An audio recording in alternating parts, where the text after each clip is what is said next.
اللہ اکبر اللہ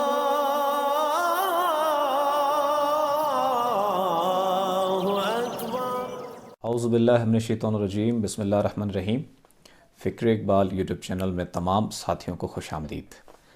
آقا دو جہاں محمد مصطفیٰ صلی اللہ علیہ وآلہ وسلم کی دعا ہم دیکھتے ہیں، اور یہ خاص دعا ہے، اور میں سمجھتا ہوں کامیابی کا ضامن یہی دعا ہے۔ میں سمجھتا ہوں اصل منزل یہی دعا ہے، اور یہی دعا آپ کو ہمیشہ کی کامیابی عطا کرتی ہے۔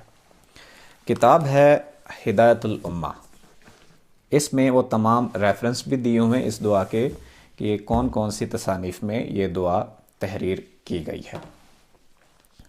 حضرت عبداللہ بن یزید حتمی انصاری رضی اللہ تعالیٰ عنہ سے روایت ہے کہ حضور نبی اکرم صلی اللہ علیہ وآلہ وسلم اپنی دعا میں یہ کلمات فرمایا کرتے تھے۔ کیا فرماتے تھے؟ بڑی غور طلب بات، اور یہ اہم ہے، ہماری زندگی کا بے بہا قیمتی خزانہ یہ دعا ہے۔ کیا فرماتے ہیں؟ یا اللہ تو مجھے اپنی معرفت عطا فرما، یا اللہ تو مجھے اپنی محبت عطا فرما۔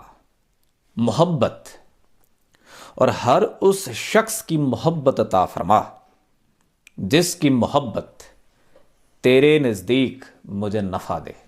یعنی اللہ کی محبت اور اللہ کے اس بندے کی محبت جس بندے کے ساتھ وابستہ ہونے سے اللہ کی محبت میں اضافہ ہو جائے، یا اللہ کی محبت کو دنیا میں پھیلانے میں امداد ہو سکے، یا اللہ کے عشق اور محبت کے پیغام کو عام کیا جا سکے، یا جس کے ساتھ مل کے عشق اور محبت کا معاشرہ قائم کیا جا سکے، یا جس کے طفیل وہ محبت کا پیغام دنیا میں مشرق و مغرب تک پھیلایا جا سکے، یا جس کے طفیل اس محبت کے پیغام کو آفاقی بنایا جائے، یا اللہ اس بندے کی محبت بھی عطا کر۔ یہ دعا کس کی ہے؟ حضور نبی اکرم صلی اللہ علیہ وآلہ وسلم کی۔ آگے کیا فرماتے ہیں؟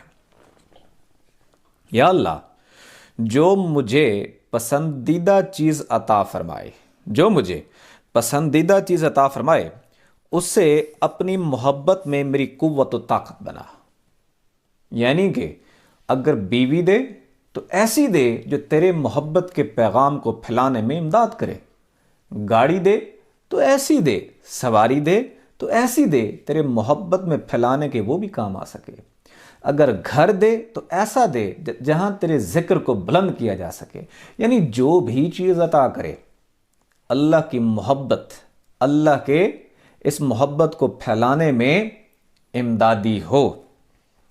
اور جس پسندیدہ چیز کو تو مجھ سے روک رکھے، یعنی جو پسندیدہ چیز ایسی جو اللہ نہ دے، کیونکہ اس میں ایسا نہ ہو، اس میں اتنا مشغول ہو جائے کہ اللہ کی محبت سے غافل ہو جائے۔ تو نبی پاک نے کیا فرمایا؟ پھر مجھے میرے دل کو اس کی محبت سے فارغ کر دے، یعنی اس چیز کی محبت ہی عطا نہ کر جو چیز مجھے تجھ سے دور کر دے۔ یعنی کہ ہر وہ چیز ہم نے مانگنی ہے جو اللہ کی محبت و عشق میں اضافہ کر دے۔ ہر وہ چیز جو دنیا میں بظاہر تو بہت اچھی ہو لیکن اللہ سے محبت میں روکنے کا سبب بن جائے، یا اللہ اس کو ہم سے زندگی سے نکال دے۔ اب اللہ سے محبت کیسے ہو؟ بڑا ہی آسان طریقہ ہے۔ اللہ سے محبت زبان سے نہیں ہونی۔ اللہ سے محبت کہاں سے ہوتی ہے؟ دل سے ہوتی ہے۔ کسی کی محبت ہو، محبت کی آماجگاہ کیا ہے؟ دل ہے۔ محبت کون کرتا ہے؟ دل کرتا ہے۔ زبان بنائی اللہ نے بولنے کے لیے، آنکھیں دیکھنے کے لیے، ہاتھ کام کرنے کے لیے، پاؤں چلنے کے لیے۔ خاص دل کو اللہ نے ایک اپنے محبت کے مقام کے لیے رکھا ہے۔ دل کو اللہ نے اپنی خاص محبت کے لیے رکھا ہے۔ جب تک دل کے رستے سے نہیں اتریں گے اللہ کی محبت تک پہنچے گی نہیں۔ جب تک اللہ کی محبت تک نہیں پہنچیں گے عشق کے درجے کو نہیں پا سکیں گے۔